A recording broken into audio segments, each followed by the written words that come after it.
Shalom sahabat setia dimanapun saat ini berada. Jumpa lagi di dalam acara Renungan Sahabat Setia. Adapun tema kita pada hari ini adalah masalah sebagai batu loncatan. Saya akan bacakan untuk kita semua dari Roma 8 ayat 28. Kita tahu sekarang bahwa Allah turut bekerja dalam segala sesuatu untuk mendatangkan kebaikan bagi mereka yang mengasihi Dia, yaitu bagi mereka yang terpanggil sesuai dengan rencana Allah. Di dalam bagian ini kita akan memperhatikan 3 kata, yakni kata theon, kemudian panta, dan kemudian sunerge.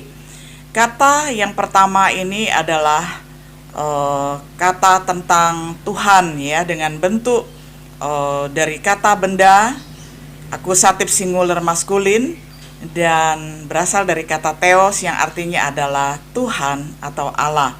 Kemudian kata yang kedua yakni panta adalah kata keterangan yakni adjektif, nominatif, plural, neuter. Ini adalah berasal dari kata pas yakni tentang segala hal, segala sesuatu, termasuk masalah di situ gitu ya. Nah, kemudian kata yang ketiga adalah sunerge, yakni kata kerja 3 singular, present aktif indikatif berasal dari kata sunergeo yang artinya to work with ataupun bekerja bersama. Di dalam terjemahan bahasa Inggrisnya kita perhatikan God causes all things to work together for good to those who love God, to those who are called according to His purpose. Kemudian di dalam terjemahan bebasnya di dalam bahasa Indonesia bisa kita baca sebagai berikut.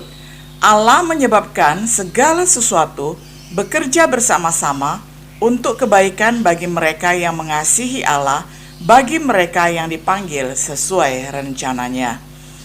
Sahabat setia yang dikasihi oleh Tuhan, kita melihat bahwa setiap orang mempunyai masalah.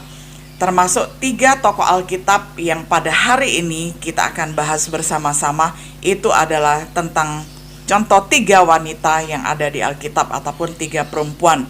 Dan 2 diantaranya kita tidak ketahui siapa nama mereka. Namun ketiga-tiganya mempunyai masalah, sehingga masalah dapat mereka pecahkan menjadi satu batu lompatan, menjadi satu batu loncatan di dalam hidup mereka, yang membuat mereka mempunyai arti yang lebih baik di dalam hidupnya dan membuat orang lain juga diberkati. Yang pertama kita perhatikan adalah gadis muda Israel. Dia mengubah status dirinya dari tawanan menjadi pelayan, ya. Jadi dia tidak menganggap bahwa ketika dia diangkut ke negeri Aram lalu dia diperbudak oleh satu keluarga yang bernama Naaman, dia tidak menjadi hopeless, dia tidak mencaci maki keluarga itu, tetapi dia dengan sukacita melayani sebagai pelayan. Nah, gadis Israel ini mengalami pembentukan untuk mengampuni tuannya yang sudah menawannya. Jadi pasti tidak ada kepahitan lagi. Dari mana kita tahu? Dari kepedulian gadis Israel ini dengan kesehatan tuannya. Dia tidak mengatakan syukur lo karena lu sudah menawan gue, ya, engkau sudah menawan saya, maka saya sekarang bisa mengutuk kamu. Dia tidak katakan demikian, melainkan dia mengasihi tuannya karena dia melihat bahwa tuannya, yakni Naaman, sakit lepra ataupun sakit kusta, badannya penuh dengan borok, menjijikkan sekali. Nah, sehingga dengan kesaksiannya yang luar biasa, akhirnya memberikan respon kepada Naaman, harus menghadap Raja Aram. Lalu raja mengirimkan surat kepada Israel, dan ini menjadi urusan bilateral, menjadi urusan 2 negara antara negeri Aram dengan negeri Israel. Bayangkan, ini adalah bukan main, ya, perkara yang dilakukan oleh gadis kecil ini. Karena dia bersaksi, maka tuannya terlibat di dalam perkara 2 negara bilateral. Nah, di dalam keseharian kita tahu bahwa dia sudah tidak merasa kepahitan lagi. Dia memperhatikan tuannya, dia cerita kepada nyonyanya bagaimana di negeri Israel itu ada satu nabi yang dapat memanggil Allah yang hidup, sehingga Allah yang hidup ini dapat melakukan perkara-perkara yang besar. Termasuk kalau Naaman punya iman, mau disembuhkan oleh nabi itu, maka Naaman harus pergi ke Israel untuk menjumpai Nabi Tuhan ini. Maka akhirnya gadis muda yang kita tidak pernah tahu siapa namanya ini menjadi sosok pembawa berita berkat di dalam lingkungan rumah tangga yang mempunyai efek menjadikan hubungan itu menjadi hubungan bilateral. Nah, jadi ini adalah kesaksian yang dahsyat ketika seorang gadis muda belia yang sampai saat ini kita tidak tahu siapa namanya, tetapi peduli kepada pelayannya dari status seorang tawanan kemudian menjadi pelayan, dia akhirnya menjadi berkat bagi tuannya sendiri. Dan gadis muda ini dapat menjadi pelayan bagi sesamanya karena dia mengenal siapa Allahnya. Allah yang dia sembah adalah Allah yang hidup, Allah yang mengasihi bukan saja bangsa Israel, tetapi seluruh bangsa yang ada di muka bumi ini. Nah, sehingga akhirnya kita melihat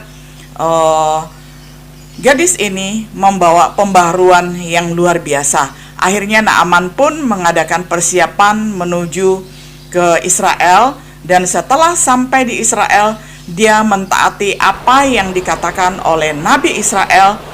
Tetapi sempat juga hatinya ini bersungut-sungut. Memangnya di Aram tidak ada sungai, sehingga untuk mendapatkan kesembuhan saya harus mencemplungkan diri ataupun mandi di sungai Israel sebanyak 7 kali ya. Sempat ada persungutan.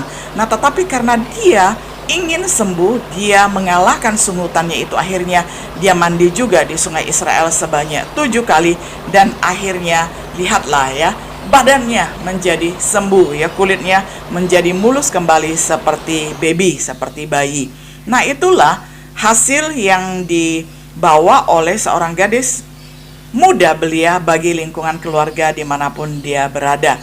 Saat ini mungkin usia kita lebih daripada gadis muda tersebut, tetapi pernahkah kita membawa dampak itu di dalam lingkungan kerja kita, di dalam lingkungan studi kita, di dalam lingkungan pelayanan kita?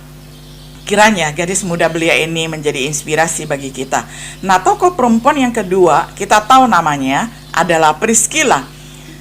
Priscilla adalah seorang ibu rumah tangga dan juga wanita karir, karena dia membantu pekerjaan suaminya Aquila yang adalah seorang tukang kemah yang menjadi sahabat Rasul Paulus, karena mereka sama-sama adalah tukang kemah. Nah, sebenarnya apa masalah Priscilla? Sebenarnya masalahnya tidak memalukan. Ini bukan masalah yang besar, tetapi justru masalah yang kecil ini sering sekali tidak bisa diatasi oleh ibu rumah tangga yang lain. Pasti ini berkaitan dengan manajemen waktu, berkaitan dengan kesibukan yang luar biasa. Udah sebagai ibu rumah tangga, sebagai wanita karir lagi. Nah, sekarang apa lagi yang bisa dia lakukan? Nah, ternyata hatinya ini mempunyai kerinduan untuk melayani Allah, sehingga ketika di gereja dia memperhatikan ada seorang pengkhotbah yang besar, pengkhotbah yang berapi-api yang bernama Apolos, tetapi apa yang diajarkannya itu selalu itu saja bahannya, selalu mengajarkan tentang jalan Allah saja, tidak ada ajaran lain. Maka tergeraklah hatinya untuk mengajar Apolos. Nah, Priscilla akhirnya membawa Apolos. Jadi dia pasti dia mengajak baik-baik Apolos untuk belajar firman Tuhan bersama-sama dengannya di rumah, belajar pengetahuan teologis. Karena selama ini Apolos menjadi pembicara yang besar, pengetahuan teologisnya sangat kurang sekali. Nah, kemudian Priscilla adalah seorang perempuan yang sangat mempedulikan ajaran ataupun doktrin ataupun dogmatika di gereja, karena dia belajar firman Tuhan baik-baik. Pasti dia belajar bersama suaminya, bersama Rasul Paulus juga ya, karena Aquila suami Priscilla itu adalah rekannya Rasul Paulus. Nah, dengan demikian dia mendapatkan pengajaran yang baik, sehingga dia terbeban untuk melayani Apolos yang adalah pembicara besar pada saat itu. Dan akhirnya Priscilla dan Aquila mengundang Apolos datang ke rumahnya untuk belajar firman Tuhan bersama. Pengajaran teologis ini akhirnya membuat Apolos menjadi seorang yang memiliki pengetahuan Alkitab, sehingga dia dapat mengajar, dapat berkhotbah dengan lebih baik lagi. Jadi pengajaran teologis yang Priscilla ajarkan kepada Apolos akhirnya berkontribusi, memberikan sumbangsi kepada gereja dimanapun Apolos diundang untuk berkhotbah dan mengajar. Disinilah kita melihat bahwa kepedulian seorang ibu rumah tangga menjadikan dia dari seorang ibu rumah tangga yang sibuk melayani suami, yang sibuk melayani keluarga, yang sibuk juga sebagai wanita karir, sebagai kalau saat ini mungkin adalah pengembang begitu ya, karena waktu itu masih hidup di kemah, jadi masih pembuat kemah. Nah sekarang kalau orang tinggal di rumah, mungkin Priscilla, Aquila, dan Rasul Paulus adalah developer perumahan. Nah tetapi itu tidak menyebabkan mereka mengatakan saya tidak ada waktu lagi untuk sesama. Tetap mereka mempunyai waktu untuk sesama, dan akhirnya Priscilla menjadi berkat bagi orang lain ya, bagi Apollos dalam hal ini. Nah sahabat setia yang dikasih oleh Tuhan, apa karir kita saat ini? Apa pekerjaan kita? Apa profesi kita? Apakah kita hanya ibu rumah tangga biasa, atau kita seorang dosen, atau kita seorang pendeta, atau kita seorang jurnalis, atau kita seorang pengusaha, atau kita seorang model, atau apa ya? Apapun profesi kita pada saat ini, Allah sebagaimana memanggil Priscilla untuk terjun di dalam dunia pelayanan, membawa berkat bagi banyak orang, Tuhan juga sedang memanggil saudara. Mungkin saat ini saudara masih sebagai mahasiswa-mahasiswi. Itu tidak masalah, walaupun kalian masih sangat muda sekali. Allah mempunyai rencana yang indah di dalam hidup saudara. Saudara dapat menjadi berkat seperti Priscilla menjadi berkat bagi Apollos dan bagi orang lain.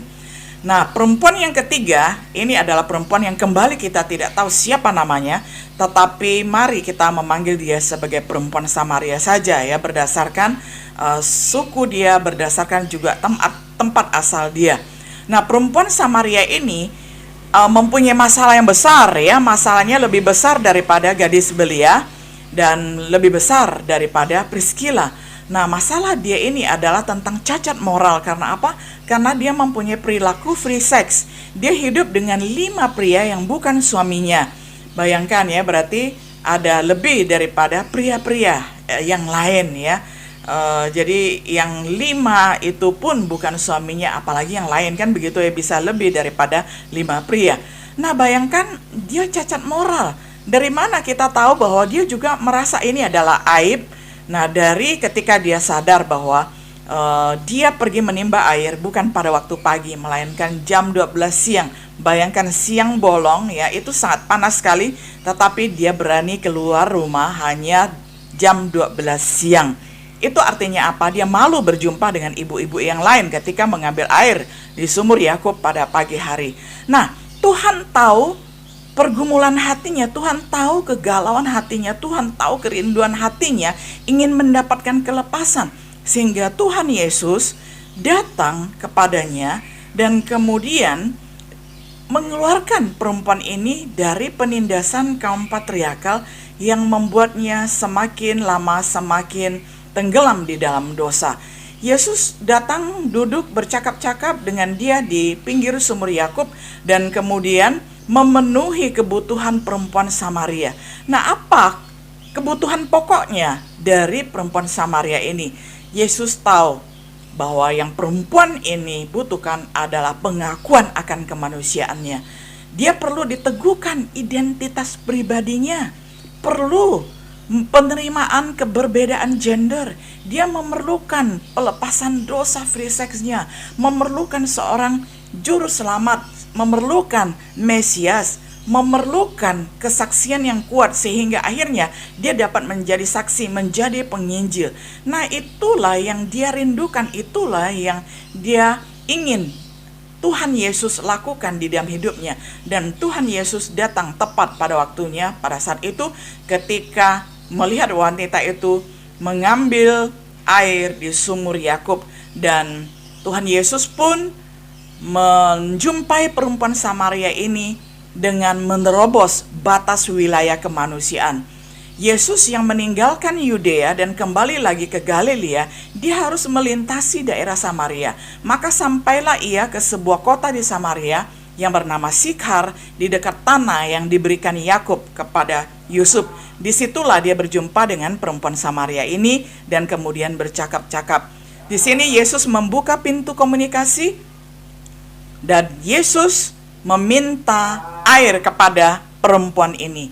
Sehingga perempuan ini pun kaget dan kemudian ketika mendengarkan Yesus berkata, "Berilah aku minum," maka yang perempuan katakan adalah, "Masakan engkau, seorang Yahudi, minta minum kepadaku, seorang Samaria?" Sebab seorang Yahudi tidak bergaul dengan orang Samaria, apalagi dengan perempuan, begitu ya.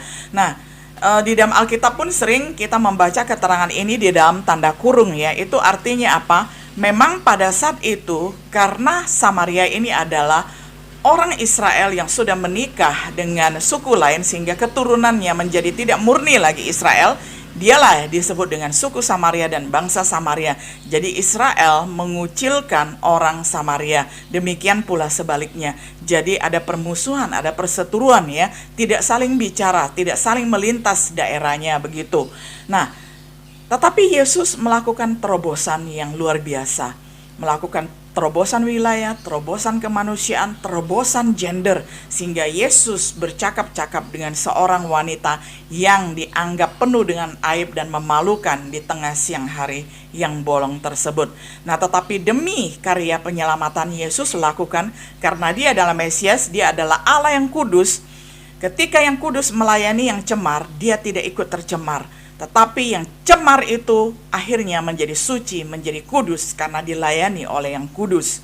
Nah, inilah kekuatan ilahi yang ada di dalam Yesus. Karena dia adalah Allah yang menjadi manusia, dia yang adalah kudus, ketika melayani yang cemar, dia tidak ikut tercemar. Nah, inilah keunggulannya ketika kita mempercayakan diri kita kepada Tuhan yang adalah manusia sejati dan Tuhan sejati, yakni di dalam diri Yesus Kristus. Setelah perempuan ini memberikan alasan ya dengan berkata, "Masakan ya engkau meminta air minum kepadaku?" Lalu Yesus menjawab perempuan ini demikian, "Jikalau engkau tahu tentang karunia Allah dan siapakah dia yang berkata-kata kepadamu, 'Berilah aku minum,' niscaya engkau telah meminta kepadanya dan ia telah memberikan kepadamu air hidup." Nah, disinilah Yesus memperkenalkan diri sebagai air hidup, sebagai sosok yang dibutuhkan oleh perempuan ini. Nah, perempuan ini bukan saja hanya membutuhkan air minum yang dia timba dari sumur Yakub, tetapi juga air minum kehidupan, yakni yang melepaskan dia dari dahaganya.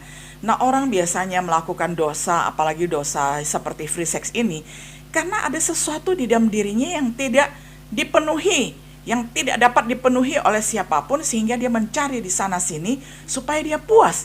Nah, tetapi semakin cari, semakin akhirnya dia terjerembab di dalam dosa, terjerat di dalam dosa, dan tidak ada orang yang melepaskannya, sehingga dia semakin haus. Nah, Yesus sebagai pelepas dahaga sejati, sebagai air kehidupan, datang memberikan kelepasan itu. Hanya Yesuslah yang sanggup menyembuhkan perempuan ini ya, yang notabene pasti sakit secara rohani, yang notabene pasti sakit secara mental. Karena apa? Karena sudah nekat hidup dengan pria-pria yang bukan suaminya. Nah, saudaraku yang dikasihi oleh Tuhan, disinilah kita melihat perjumpaan secara pribadi tiga wanita ini akhirnya menjadikan masalah itu bukan sebagai batu sandungan bagi orang lain yang menyebabkan orang lain jatuh, tetapi menyebabkan orang lain lompat ke arah yang lebih tinggi.